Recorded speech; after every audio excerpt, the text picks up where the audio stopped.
Hi everybody, today we have a very serious matter to talk about. Earlier today a bird was surrendered. Her name is Angie. Angie is a cockatoo who suffered a prolapsed cloaca.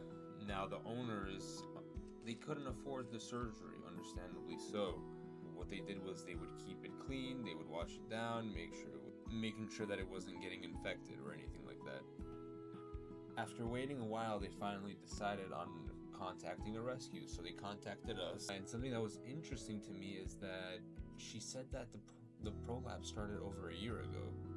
Now, for people who don't know about prolapses, it's essentially usually it's when a bird is laying an egg and it cannot properly pass it, and the cloaca prolapses.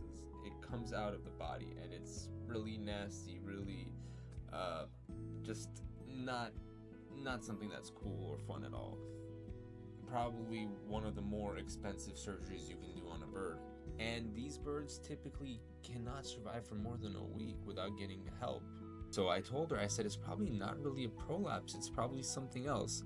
Why don't you bring her in? Now she brought Angie over this morning and I took a look at it and it's clearly a prolapse. Immediately I contact the vet. We go over to the vet and unfortunately there's nothing the vet could do. There was a surgery that he could have done, but he said just doing the surgery itself, there's a high risk of complications that would lead to death. That wouldn't even really help. It wasn't really a viable option. The only real option with a prolapse is to get it done immediately when it happens. Now, I'm not going to put anything on bird owners who cannot afford surgeries. I do 100% understand that. Not everybody's able to provide as much care as they would want to. And trust me, I met these people, the way they're talking about Angie, if they could afford something like this, they would do it. But they can't. Many people are going to say, oh, well, they shouldn't have birds to begin with. But life goes up and down. Sometimes they're able to afford to take care of their birds, sometimes they're not. Life changes. You can't pin that on a person and say you did this wrong, because it's life, you know? People are always going through stuff. Unfortunately, Angie wasn't taken care of on time. Now, the reason I want to make this video, I know there are many people out there who have birds that have conditions that need to be taken care of. However, they cannot afford that. What do? Call the rescue. There are resources out there. There are people who are willing to pay to have your bird taken care of. Just reach out to us and we'll take care of them. Don't wait a day. Don't wait a week. Don't wait a month. Don't wait a year. Right away, call someone who can help, for real. We're not the only resource. There's tons and tons of rescues out there that can actually help you with this. And on top of that, I'm sure they have people around them who know them, know the bird, know the situation. Hey, if you come to a house and you see someone who has a pet that is clearly suffering, talk to them. Say, hey, I don't think you know, but there are resources. There are people who are willing to help you. And, you know, we do it with a passion.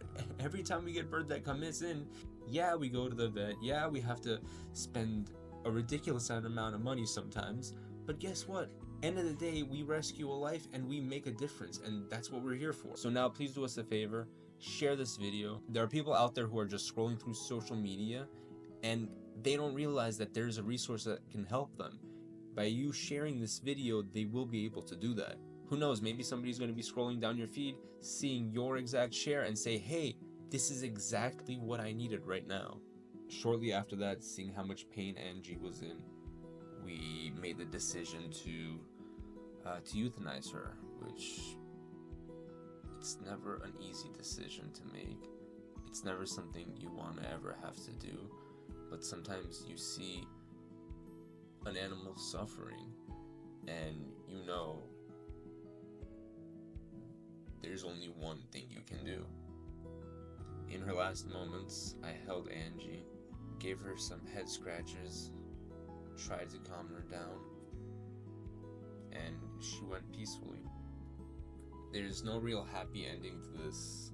I would have loved to help Angie a year ago and seen her recovery and getting better, getting happier, more energetic, but it is what it is.